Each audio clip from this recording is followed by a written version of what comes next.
Hi, everybody. Today is Thursday, March 13, 2025, and our friends Paul Carrick Roberts and Professor Geoffrey Roberts is back. They're back with us. Welcome back. Thank you. Pleased to be here. Yeah. Hello, Geoffrey. Hi, Paul.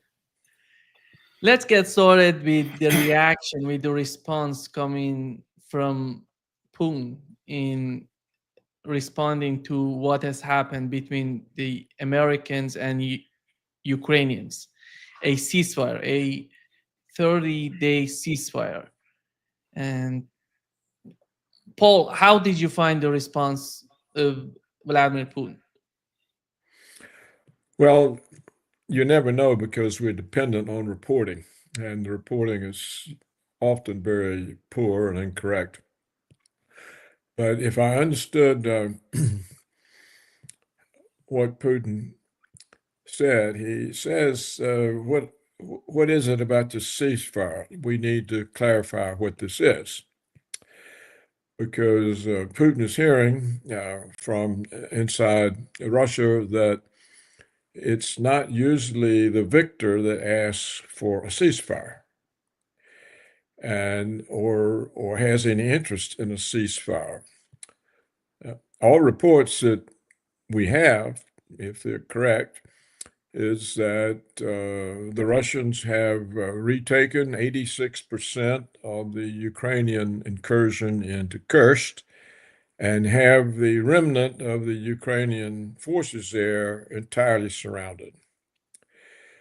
As for the Ukrainian forces in the few remaining kilometers of the parts of Ukraine that are now part of Russia, all along that front, there's total collapse. So Putin, who has, I think, learned a lesson that he cannot trust the West, that it's folly. Every time he trusts them, Russia gets taken for a ride, like the Minsk Agreement, like the promise not to move NATO 1 inch to the east, and so on and so on. So I think Trump has made a serious mistake because he has first met with Zelensky, not with Putin. And he and Zelensky have decided on a ceasefire. And Putin is the last person invited to the negotiation. Now, this, in my view, was a extraordinarily stupid mistake by Trump. He should first have gone to Putin to see if they could agree on what the terms of surrender are for Ukraine, and then impose those terms on Zelensky, who, Putin is correct, is not a legitimate leader. His term of office is over. He has no authority to sign any agreement. So Putin wants to know who is the agreement with? Is the person whose term is over? What does that mean if he signs an agreement? So I think Trump, by ignoring these important issues, maybe he's trying to box Putin in. Oh, look, we have an agreement and now Putin won't agree. I don't think it's going to work. And I think Trump has gone about this in the totally incorrect way.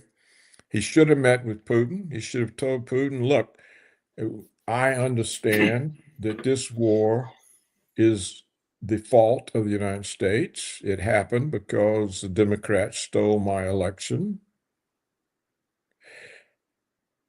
I am pulling out of the war. No more weapons, no more money. It's ended. We're not participating. I'm also canceling all the sanctions. Now, your job, Mr. Putin, is to be merciful to Ukraine. And as the United States is responsible for the war, the United States will help you to rebuild Ukraine for economic development, not for war. And we will accept a demilitarized Ukraine. Now, if Trump had gone to Putin and said this, the whole thing would be over. It would be over. The European Union is meaningless, doesn't mean anything, has no power. Not a single government in power in Europe or the UK has the support of the people. It doesn't matter what the Europeans think. They're not going to go to war with Russia on their own. Without the United States, NATO has no capability of even mobilizing force. So I think that Trump blew it. We'll see. Certainly, Putin hasn't said anything that tells me that he is reassured or is confident in what has happened. So that's my view of it. Yeah. Jeff, go ahead. Your take. I'd be a bit more, I'll be more optimistic than Paul about what's been going on.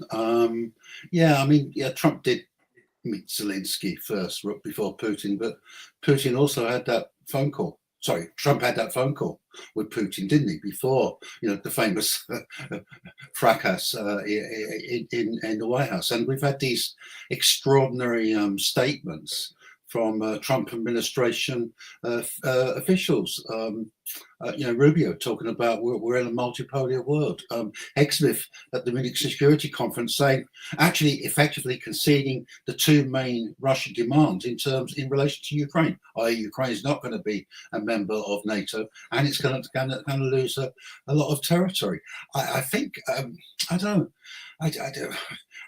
In terms of the way the Trump's played it, I think he's played it very cleverly, actually, I'm inclined to say, in the sense that he's gone down the road of offering, incentives to Russia. He's offering a way out of the war, a way to end the war that would suit Russia, and he's also offering the possibility of a Russian-American détente, even of a Russian-American partnership in global politics. And the Russians have responded positively to us, as you might imagine. We're in a completely different universe from the universe of the Biden administration. Trump has changed the whole conversation, at least in the West. Conversation is now about peace, and the arguments are, well, how do we get to peace, and how do we sustain peace? Now, in terms of this latest development, my understanding is that the American view, and I think I tend to agree with them, is that if you're going to have a negotiated peace settlement, firstly, you need some kind of a ceasefire, and you're not going to be able to negotiate a peace settlement in advance of the end of the war. The war has got to come to an end, and then you have detailed negotiations about the peace settlement. Now, but on what conditions does the war come to an end? That's the issue that confronts us now. And what's happened is the Americans have pressurized the Ukrainians, to agree to a 30-day ceasefire. And you have to remember, until the Ukrainians agreed to this in Jeddah, they've been adamantly against any kind of a ceasefire. They saw it as a betrayal, a sellout, that would, something that would favor Russia. They were adamantly against it. And they were adamantly against making any concessions to Russia. Well, the Americans have forced the Ukrainians to agree to this ceasefire, and also at the same time they haven't committed themselves. They haven't committed themselves to any Ukrainian key goals like European peacekeepers or a security guarantee, or even they haven't even used languages of a just peace. So that's what's happening. Americans now have gone to Russia and said, well, what's your response to this possibility of a ceasefire? And Putin today has actually, I think, not everyone agrees with this, has responded positively.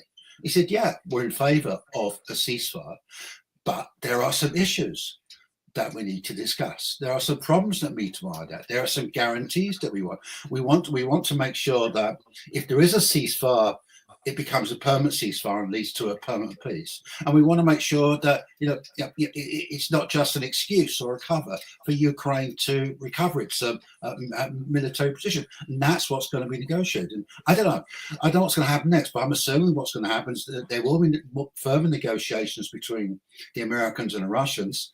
And I presume what's going to happen, the Russians and the Americans are, well, maybe anyway, I'm not certain about this, will come out with a common position on how to take this discussion forward about a ceasefire, and then the ball will be back in the Ukraine's foot. But all I see, all the signals I see here actually is that it's the Russians and the Americans working very closely together in relation to this issue. The American side seems to me, the Trump administration seems to be very serious about peace in Ukraine, very, very serious. And the Russians, okay, they're wary, they're suspicious, they've got a lot of stake in what's going on, much more than the United States, of course, but they're prepared to go along with this and to go as far as they can and to cooperate with the American side as much as they can, without, of course, what's the word? Undermining their own security position. Compromising on their core goals in relation to the Ukraine war, of signing any kind of a deal which doesn't guarantee Russia's security. If we assume that Donald Trump is honest with his sort of ceasefire, why is he talking about resuming sending aid, military aid, and intelligence to Ukraine? If that is ceasefire, why do they need to do that? Yes, that's the question, isn't it? And I'm sure that worries the Russians. First, let me say that I very much hope that Geoffrey's correct. I prefer optimism about this. I've always been worried that Putin, letting this war drag on for longer than it took the Red Army to destroy the Wehrmacht, was going to end up in a confrontation with the West. So I hope that Geoffrey's interpretation is correct. I prefer his to mine. I think, though, that Putin has really not agreed to anything because he doesn't know what the ceasefire is, and it would have conditions, I think, on his part that would differ from whatever is in Zelensky's mind. I also think that Zelensky doesn't matter. There's no point of even involving him in the negotiations. It's really up to two people, Putin and Trump. It's not up to anybody else. It doesn't matter what anybody else on earth thinks. It's those two people. And as I've already said, it's very easy for Trump to stop the whole thing. We don't need any negotiations or anything. All he has to do is withdraw from the conflict, and it's over. And I think that Putin's aware of that. So the real question is if Trump has got a ceasefire agreement from Zelensky, which he doesn't need, it's not up to Zelensky. Nothing is up to Zelensky. He's a nothing, a puppet. He could be exterminated in the next hour. There's nothing he could do about it. Well, it's so silly. But this ceasefire, okay, so why rearm Ukraine? Particularly if Trump thinks Putin's agreed to a ceasefire, rearming Ukraine just keeps going. Now, what's happening to Trump inside Russia is there are more and more Russian nationalists, and they're speaking up more and more. And they're asking the question, how come the victor is asking for negotiations? We're winning. We should be dictating the terms of surrender. The position of Russia is the winner of the conflict, and it's our right to dictate the terms of surrender. We dictate these terms to Zelensky and to the West, including Trump. So this is the opinion that's growing in Russia. I don't know whether it'll have any impact on Lavrov and Putin, because the two of them prefer negotiations to war. They're not very competent at war. They don't want to be in war. But on the other hand, they have had a conflict for 3 years that's cost them lots of casualties and has now cost them, in recent months, the embarrassment of Ukrainian, or rather United States and NATO attacks on the Russian heartland. They've lost schools, school children, civilians. They've had radar stations hit. This is very embarrassing to a major power like Russia. So the nationalists say, look, we paid a cost for this, and we've had 3 years of war, and why, when we're on the cusp of total victory, do we want to negotiate anything? We want to dictate the terms of Ukraine's surrender. Well, that's the logical position. It's the position that any government in that position would take. So, of course, Lavrov loves negotiations. But still, they're pointless. There's a Russian victory. We can't deny it. There's a Russian victory. And so Russia should expect to decide the terms of the end of the war, not Trump and Zelensky. So this is, I think, the hard point that I would emphasize. I'm perfectly happy if I'm totally wrong. But this, I think, is the hard point, and I think it's kind of a problem for Putin. You keep a country at war for 3 years, a war you should have won in 3 weeks, and you've had a lot of costs and casualties and embarrassments, and now you're going to somehow talk your way out of it when you're winning. Maybe that'll play in Russia. I'm just raising the question. I'd be surprised if it plays, but sorry with me if it does. No objection to it. And so, whereas all my hopes are with Geoffrey and his interpretation, I think there's some real sticky points there. And I do think, Trump's phone call with Putin was just opening up a conversation. Nothing of substance we really agreed on. I was very glad about it. I was very happy about it. And I still hope much comes out of it. But it hasn't yet. And I still think if Trump had started with Putin, then they would have presented the deal. I don't really think it matters what Zelensky thinks. What if he says, I don't agree? Well, who cares? What can he do about it? I mean, he's not even officially in office. His term's expired. I might as well be in office as Zelensky. Or Geoffrey may as well be the prime minister or president or whatever Zelensky fellow is. But nothing is up to him. If he doesn't agree, how's he going to fight the war? If he doesn't have the Americans' weapons and the Americans' intelligence and targeting and satellites and money, he can't fight a war. And or the Europeans, no, they've already given Ukraine all their weapons. All the Ukrainian governments say we haven't got any weapons left. We can't even defend ourselves.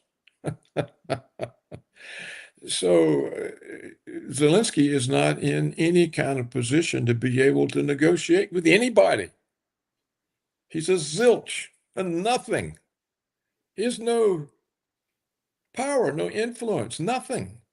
He's somebody to be dictated to. Now, he can be dictated to by Trump or by Putin or by both of them, but nothing is up to him. There are two players in this, Trump and Putin.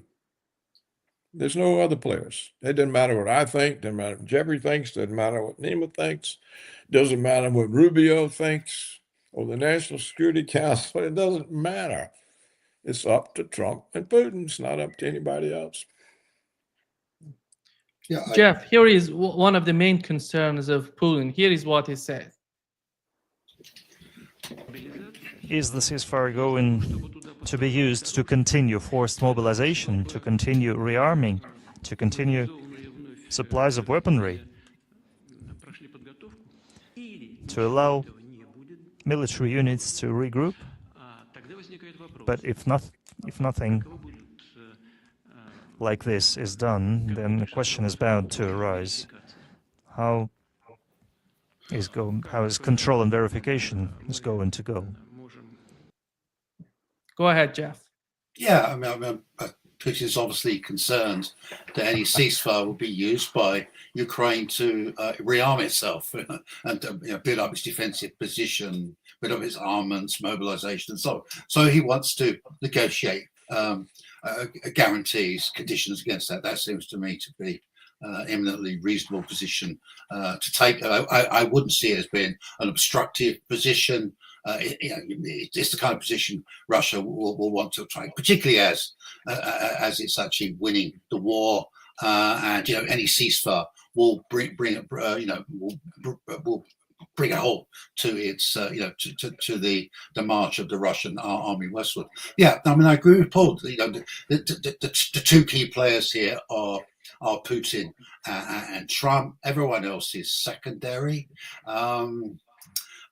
At the moment, it seems to me the two men have a good relationship. Seem to be, or developing a good relationship, and I think both men will be keen to do everything they can to maintain that positive relationship. Now, Paul mentioned Putin's Russian nationalist problem. Yeah, there are Russian nationalists who will only settle for total victory over Ukraine and total victory over the West. But that's not the position of the majority of the Russian people. The majority of the Russian people are prepared to accept some kind of a compromise peace. That's also the position of Russia's allies in the so-called global south, countries like Brazil, China, India, South Africa. They also want to see a speedy end to the war, a negotiated end to the war, some kind of a compromise peace. And Russia has only been able to, do so well in the war because of the support from its partners and allies in the global south. So there's a lot of pressures weighing on Putin in the direction of a ceasefire and a negotiated peace treaty, if one is possible. Now, on the issue of this, the resumption of American military aid and intelligence sharing, I presume the reason the Americans cut it off in the first place temporarily was to put pressure on the Ukrainians to actually agree to this ceasefire proposal, and they sweetened the pill by saying, well, if you agree to this ceasefire proposal, then we'll resume military aid and we'll resume intelligence sharing. But of course, the Americans, Trump can cut off this aid anytime they want in the future. And then in any event, it's in practical military terms, it's of limited importance. The Russians are winning handsomely, even with American military aid and intelligence supporting the Ukrainians, together with all the other NATO resources and resources of European countries. Now, in relation to Trump's position, Paul says, well, why don't Trump just walk away from it, wash his hands of it, or let Putin dictate his terms? Well, my understanding of the Trump position is, he wants the war to end as soon as possible. He wants the killing to stop. He also wants to reduce the possibility of this conflict escalating into some kind of much bigger conflict, some kind of nuclear war. Yeah? He sees it. He said it. He sees the continuation of the war as containing a threat of nuclear extension, and I think it's right. But Trump also wants, or at least this is what he says, he wants to restore. He wants to make sure that Ukraine continues to exist as an independent sovereign state, and I think he probably sees. He's reversed all the Biden policies. He wants the war to end, but he does see American prestige and power, to a certain extent, being bound up with the continued existence of Ukraine as an independent state, albeit a state that won't be a member of NATO and a state that will be neutral between NATO and Russia. So Trump, has an interest in ending the war, but he also has an interest in making sure it ends under particular conditions. Now, I would also say that in relation to the continuation of Ukraine as a separate, independent, sovereign state into the future, that's an interest that Putin shares with Trump, that Russia shares. It's in Russia's interest that the war comes to an end on a negotiated basis. And it's in Russia's interest that out of that negotiation, there emerges a viable, independent and sovereign Ukraine. But obviously a state that is going to be at least non-hostile, towards Russia. Now, Russian hardliners, want total victory. They want to dictate the terms of the peace. They want to keep the fighting. Well, yeah, you can do that, but the cost to Russia will be huge. Okay, it'd be huge, a lot bigger for the Ukrainians, but don't underestimate the cost of this war on the Russian side and the cost of actually getting to a position where you can actually dictate terms to the Ukraine. It's a huge cost. But you can also get to a situation where you have a defeated, prostrate Ukraine, fragmented Ukraine, a rugged Ukraine, right? A crisis-ridden Ukraine, and that's an unstable situation. That's not in Russia's interest. What's in Russia's interest, and I think what Putin wants, a peace that will be stable as well as enduring, a peace that will pave the way for a resumption of good relations between Russia and Ukraine. Because after all, Putin sees the Ukrainians as being a brother nation, as there being a brother people, a common Slavic people. So I think this there is this fundamental shared interest in on both the Russian side, American side, Trump's side, Putin's side, in guaranteeing, the future of Ukraine as an independent sovereign state. Paul, when it comes to the security guarantees provided to Ukraine, which the European countries are insisting on, do you think what would be the best security guarantee given to Ukraine on the part of the West? Is that the neutrality of Ukraine, like Austria, something like that? Or do they need some beyond that? Do they need something more? Yeah, they need something beyond that. They need what Putin and Lavrov tried to get from December of, what was it, 2021 through February of 2022, a mutual defense agreement with the West, which both Putin and Lavrov got the total cold shoulder, both from Washington, from the EU, from NATO. That's what Putin has always wanted, and if the idiots in Washington had given it, there would have been no Ukrainian conflict. So this conflict is not caused by Russia. It's entirely caused by the United States. It's the United States that's responsible for this conflict, not Russia. And it clearly would not have happened if the diplomacy that Putin and Lavrov went all out with had any positive result. But Russia was cold-shouldered, and that's how we have the war. And I would say that this is why I said Trump should have first met with Putin, and they should have worked through all this. And they should have come to some agreement with them, between them, and then gone to Zelensky. But the way they've gone about it, it makes the Russians see what they see is the Americans have allied with Zelensky. And now they're boxing us in to a ceasefire. Why do victors give ceasefire? I agree that if Russia does what historically any power would have done, it will be costs to them. But there's also cost not to doing it. There's a great cost to giving away a victory that you've won. Russia has won a victory. And if this negotiation somehow gives it away or waters it down, it's a huge cost to Russia. It's a huge cost to Putin's support. It will alienate Russian nationalists. And a country that doesn't have a nationalist sense is really not a country. You can't have a country that doesn't have some ethnic nationalistic sense of itself.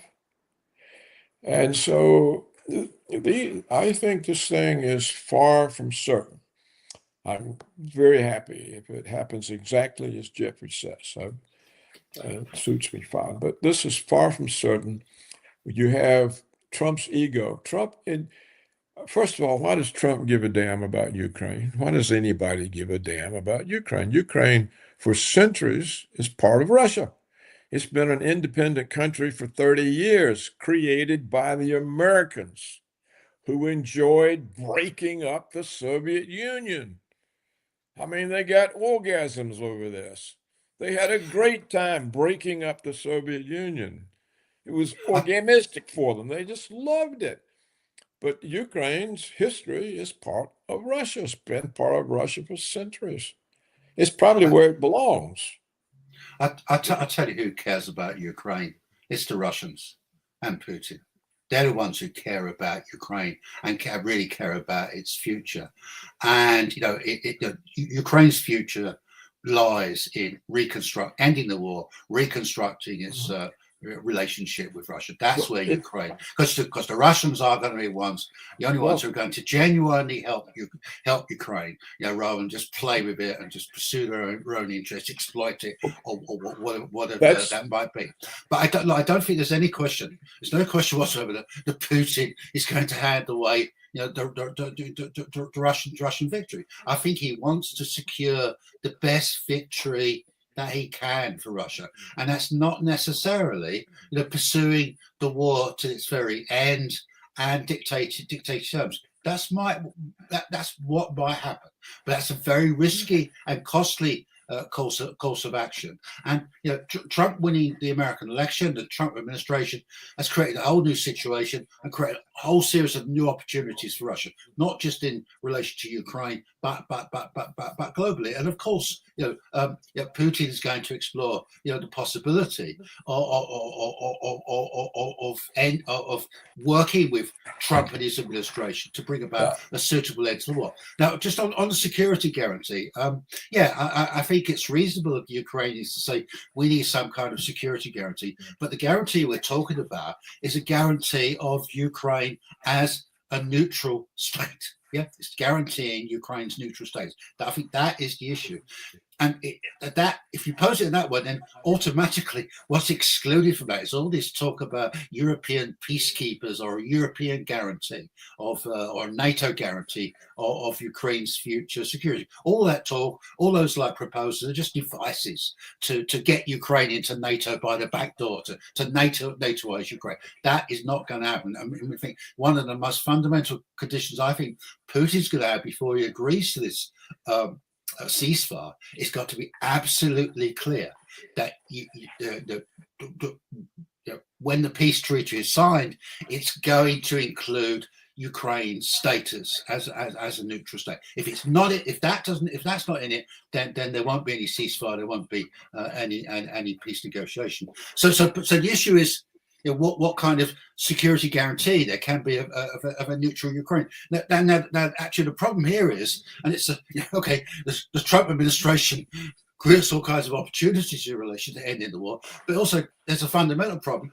is that Trump and his administration don't seem to want the Americans to provide any kind of guarantee for Ukraine. And in a way, when Ukrainians say, well, the only guarantee that's worthwhile is the American guarantee, not the European guarantees, whatever they might mean, I think that they're actually right. So the obvious solution is some kind of guarantee that runs through the UN Security Council. Ukraine is guaranteed by the UN Security Council, including, of course, by all its 5 permanent members: United States, Russia, Britain, China, and France. So UN security, a great power guarantee of that kind of Ukraine as a neutral state. I think that seems to me to be the obvious solution to this whole issue of a serious security guarantee. Paul, how do you think about it? Well, first of all, yes. First of all, what kind of security guarantee and neutrality do you get from Ukraine, in which the Bandera forces are powerful, have neo-Nazi sentiments, hate Russia, and when you don't have a legitimate leader in office to deal with? So Putin has been making this point for a long time, probably a couple of years. How do I negotiate with somebody who's not in office? And then how do you get a security guarantee with the neo-Nazi elements in Western Ukraine? This is not a simple thing. Now, and I certainly think Geoffrey's right that the Russians care more about Ukraine than anyone else. And so the proper place for Ukraine is to return to Mother Russia. It should be reincorporated into Russia, which has been its home for centuries. It was the idiots in Washington that created Ukraine. Nobody else. It was the Washington idiots that created this whole problem. So how are they going to resolve it? But let me say one last thing. Geoffrey makes many valid points. I'm not going to try to argue with him about them. But I think what's been overlooked in our conversation is that in many ways, the United States has far more to gain from the peaceful settlement and the lifting of sanctions than Russia. Why? Because what was Putin's response to the hostility from the West? BRICS. What is BRICS? It's a different organization of international trade that excludes the United States and the West. It is in the process of devising its own currency for settling international payments, in which case the dollar loses a substantial part of its role as international currency. The entire power of the United States rests on the dollar as reserve currency. Why? Because it allows the United States to pay its debts by printing money. No one else can do that. So Trump's or America's, now Trump may not realize it, his advisors may not realize it. American education is not very good. I was at the top of it for a while. You don't find a great deal of intelligence there. Trump or America gains the restoration of the dollar's role as international currency. What's the point of BRICS if there are no sanctions? What's the point of BRICS if the dollar's not weaponized? doesn't have one. So the real gainer in this isn't Russia. They won. They can do what they want. We lost. We started it. We lost. Why are we going to determine the outcome? What Trump should be doing is saying, hey, Mr. Putin, let's you and I see how should this end? What would you like? And let's see if we can accept that. If not, let me tell you what we can accept and see if you can accept it. Then we'll talk to everybody else. And of course, the only real reason for ending this conflict is to take the sanctions off. Because the sanctions haven't done anything much to Russia, but they certainly have hurt Europe, Germany, and they have hurt the dollar as world reserve currency. If we lose that, we're finished. With all the debt we got, you see, people don't understand the reason the American debt has never been a problem is it is the reserves of all foreign central banks. If America's debt goes up, the reserves of the world banking system goes up. They're happy. They got more reserves. And they get interest on it. Well, the country that's in that position is in a unique position. It doesn't have to worry about its debts. That's why the American debt doesn't mean anything. Dave Stockman goes on about it. It's been going on about it since 1980. It's never made any difference because the dollar's the reserve currency. People, all governments in the world hold their reserves in dollars. Well, BRICS is a threat to that. The sanctions created BRICS. So what the United States has to gain from this is much greater than what Russia has to gain. And so Putin, who is the winner, he should be telling them what he'll settle for, not negotiating with people he's defeated, people who caused the trouble. I mean, it's kind of like Stalin and Churchill and Roosevelt going to negotiate with Hitler about how the war is going to end. What's the point of it? And there's always a danger. See, Trump enjoys being on the world scene and exercising power and being the player, and he loves it. You see how he loves it. Look, if Trump can talk about incorporating Canada into the United States, as he does, why do we get upset if somebody in Russia says, well, why don't we reincorporate Ukraine and Russia? It actually was part of us. The Americans stole it away. Well, we can talk. We want to incorporate the United States, Greenland, Canada, but we can't mention incorporating Ukraine back into its mother country. It doesn't make any sense. Oh, that means Putin's going to conquer Europe. Well, who are we conquering if we're taking Greenland and Canada and Panama? I mean, you see, we're so, in the West, we're so used to being dominant that we only think of it from our standpoint, that we're dominant. And we never see our own weaknesses, and we never see, hey, look, this is a deal that's really more in our interest than Putin's.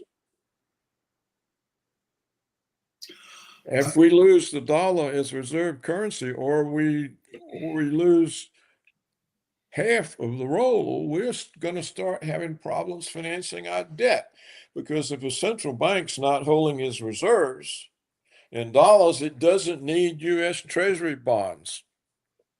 That's how they hold the reserves, U.S. Treasury bonds. We have a huge trade deficit. because we stupidly offshored all our manufacturing. When the goods come back in the country, comes in as imports. We have a huge trade deficit. We have a huge budget deficit. Elon Musk and his agency, they're trying to cut things, and all the Democratic judges are trying to block it. We don't know that anything's going to be done to reduce this debt, this deficit.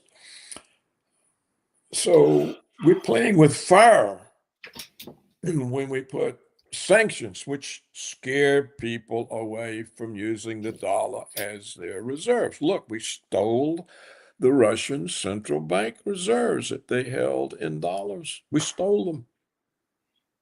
So every country says, my word, we hold our reserves in dollars, and we piss off Washington, they'll steal our reserves.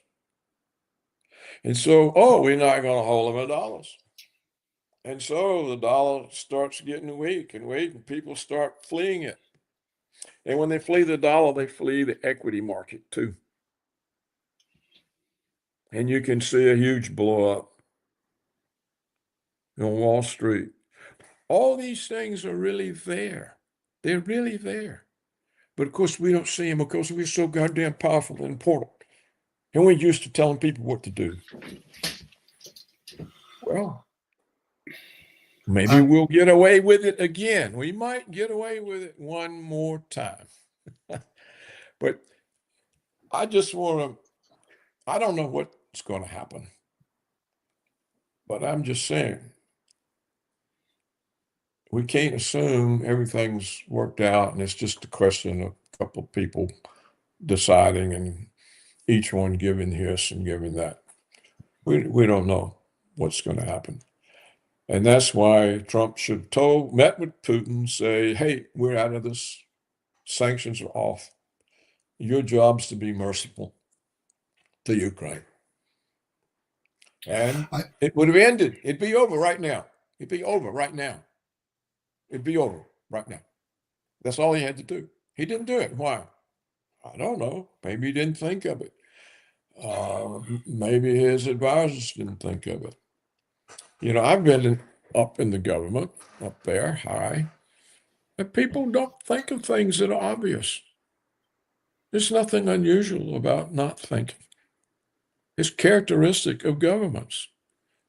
What were all the European governments thinking about when they opened their borders? And now the whole notion of an ethnic-based country is disappearing. People don't think. Thought is rare. If you look at diplomatic history, any kind of history, you can see why did they make that decision? Why in the world to make that decision for? If you look back, you'll find you can't find many good decisions.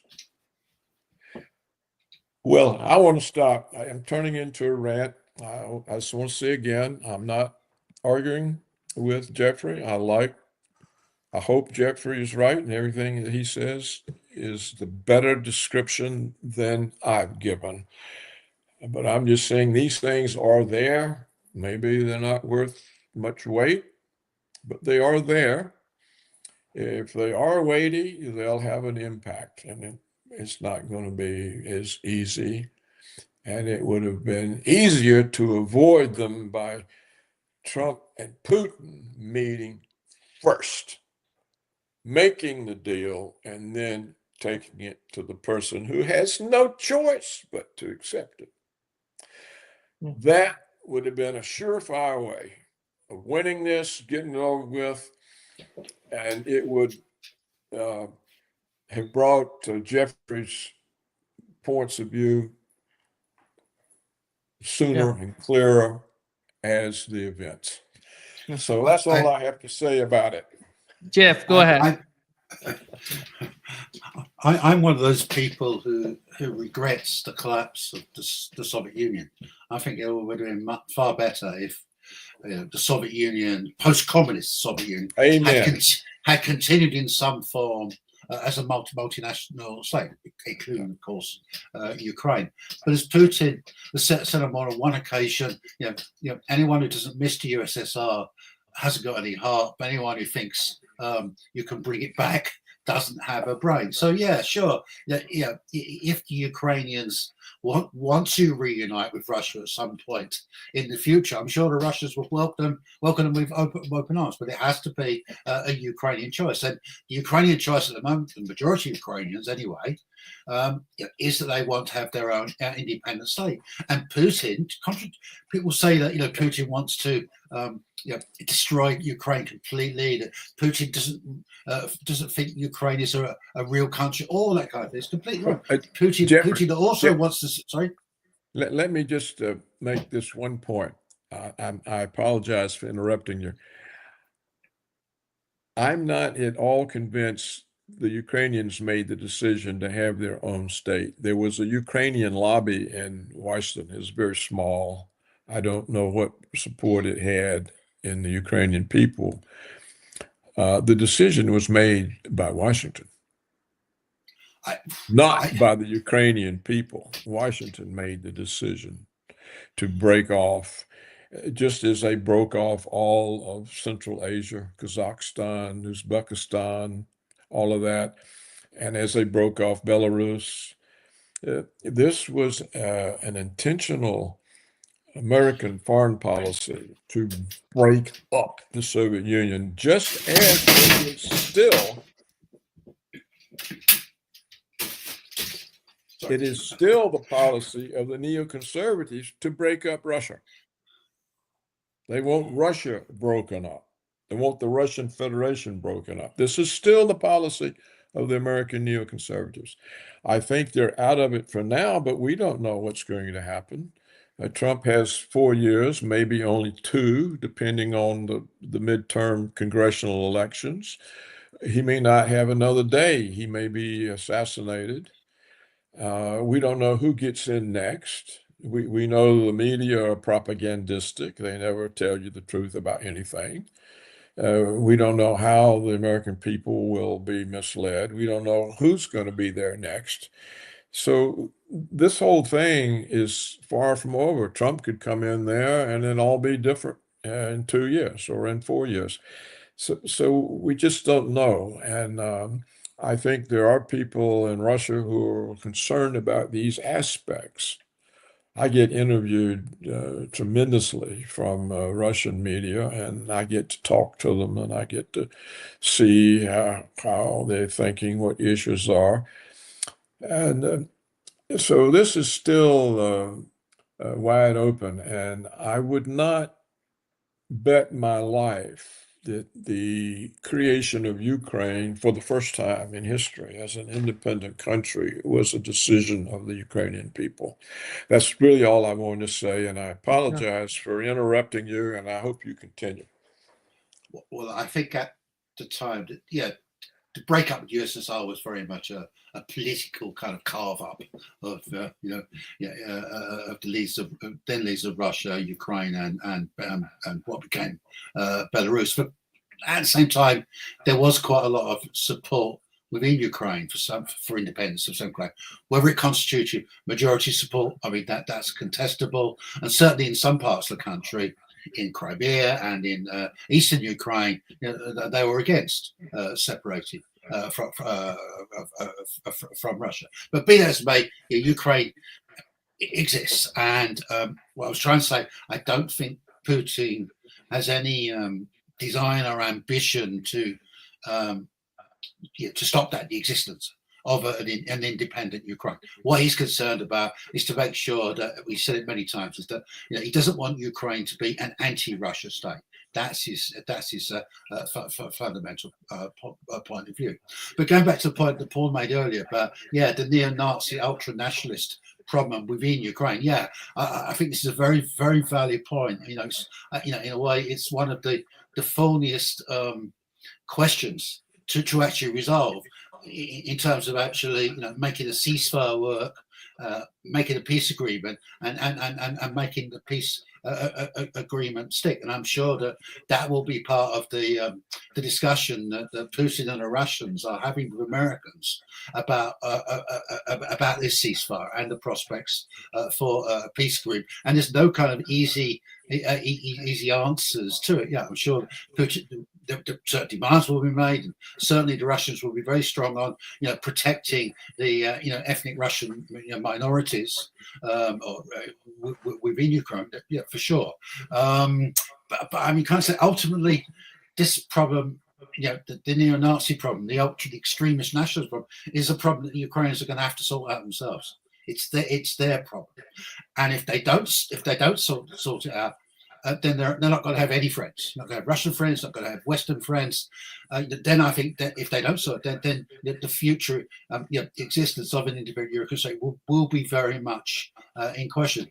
But presumably, hopefully, the danger that this, and it is only it's quite an influential minority, but it's still a minority. The danger that this extremist nationalist minority poses to Ukraine will kind of incentivize more moderate Ukrainians to actually deal with that problem in some way, and hopefully, they'll have some support from the West. In that regard. Yeah. Just to wrap up this session, Jeff, I'm going to ask you first. How do you see the position of the European Union? Do we need to have because right now we are witnessing some sort of division between Europeans, especially I'm talking about the three important countries, the United Kingdom, Germany, and France. They want to. There was an article in the Financial Times. They said they don't care whatever the United States would do with Russia in any sort of agreement. They're gonna do everything to make that agreement inoperable. How do you see the way that Europeans are behaving? I'm talking about these three countries, which are so important in terms of the conflict in Ukraine. Well, I don't think Europe or Europeans or European states are politically. There's not a monolith. There are lots of different trends within that. Yeah, but sure, at the moment, the bellicose kind of faction is riding very wide. Yeah, and they've made their intention very, very clear. Is that they want the war to continue. They want Ukraine to keep fighting. They don't want to make any concessions to Russia, and they have this whole project of rearmament and the militarization of European societies. Personally, I think it's a complete and utter fantasy. They don't have the capability to rearm and militarize in the way they want to. European population, publics, electorates are not going to accept that. Europeans in general, as a generalization, want the same thing as the majority of Russians want, and also the majority of Ukrainians. They want this war to end on as fair terms as possible for all the participants. So Europe could be playing a very constructive role in relation to what a peace process, and also a huge role in relation to Ukraine's post-war reconstruction. But all the moment, as far as I can see, they're playing a completely disruptive and destructive role in relation to what's going on. Which is why, of course, the Russians have no interest whatsoever in engaging with Europeans in relation to Ukraine. None whatsoever. They have complete contempt for the EU and for its leaders. The only game in town, as far as they're concerned, is Trump administration and the United States. They think that they might be able to do deals, to have a proper relationship, an adult great power relationship with the United States. But at the moment, they see no possibility of any similar relationship with European states. What should European states should be doing? Well, what I think they should be doing, they should be conducting their own diplomacy, separate diplomacy with Russia, towards Russia. They should be seeking their own security deals with Russia. They should be talking to the Russians about common solutions to the security situation. That's what they should be doing, rather than all this talk about rearmament and a future war with Russia and all this like scaremongering and warmongering about a supposed Russian threat to Europe. Paul. Well, I think John raised a good question. Jeff. Why does Europe want war? They have nothing to gain from it. It's Europe that suffered from the sanctions. They've just about destroyed German energy. The sanctions on Russia have broken all their market relationships with Russia, broken their cheap energy from Russia. The Europeans have been hurt economically as bad as the Ukrainians. So why do they want the war? That is what I don't understand. I don't know if if Geoffrey has an explanation of why the Europeans want the war to continue. It may just be because they hate Trump. And they're not going to help him in any way. Trump's dealing with our border problem, and they're not dealing with their border problems. So, but I don't really think that it matters what Europe does.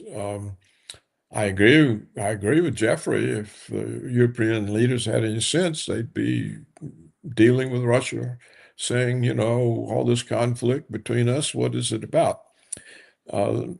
It used to be an ideological thing. It was communism, and the West had this belief that the communism was going to take over them and all of that. Well, that's gone. That doesn't exist. In fact, there's really no need for NATO. There hasn't been a need for NATO since 1991, when the Soviet Union collapsed. It should have just been disbanded.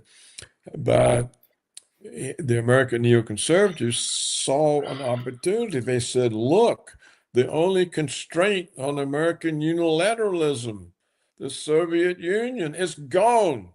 Now we can impose our hegemony on the world. So here you see a very bad decision. Instead of moving into peace, mutual trust, mutual relationships, we started hammering at Russia. American hegemony. As Paul Wolfowitz wrote the doctrine, the principal purpose of American foreign policy is to prevent the rise of any power, especially Russia, that could serve as a constraint on American unilateralism. Well, that's governed our foreign policy for 30 years. Here with Trump, we see possibly the first break in that. So we've had 30 years of totally wrong decisions. So there's no reason to expect the bad decisions are going to stop. Can I just say, I despair at what European leaders are doing at the moment, but actually I remain optimistic about the future, because I think, if this ceasefire succeeds, if the war ends, there is some kind of peace in Ukraine, I think there will be a change in direction within Europe, in different countries, and at the EU level as well. I think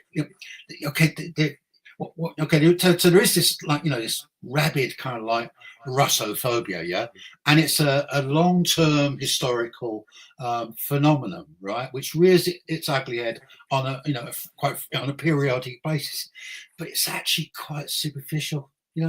It can arise very quickly and be very intense, but it can also dissipate quite quickly as well. So I'm relatively optimistic that after the war is over, there can be quite a rapid transition to a more sensible attitudes and approach as far as Russia is concerned, particularly if Europe is confronted with the Russians and the Americans actually partnering up together. And if that doesn't incentivize the Europeans to get their act together, then I don't know what would.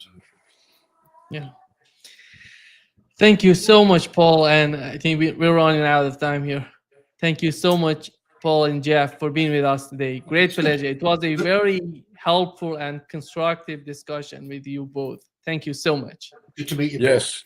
See you again. Take Very- care. Right. Very pleased to have met Geoffrey. Bye. So long. Well, Send me the URL. yeah, I'm Right. going to send it to you. I'm going to send it to you both. Thanks.